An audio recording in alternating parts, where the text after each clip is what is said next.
na. Swerte na. O, kasi kahit pa magaling yung bloodline mo, kung hindi para sa'yo Yung karera na. yung taon na yun, Pero Dok, yung sistema, ganun pa rin.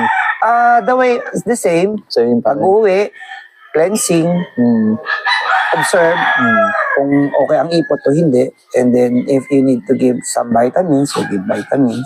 But mostly, on the first day they arrive, I give electrolytes. Electrolytes.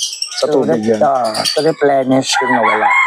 And then after that, at the following day, cleansing, then probiotic with vitamins. And then after that, but we give it on the starting on 1 to 2 lap.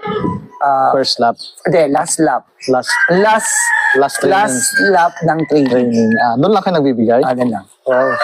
Yung mga gamot ninyo? Oo, yun lang. Pero yung mga electrolyte, we give it. Yeah. But the vitamins itself,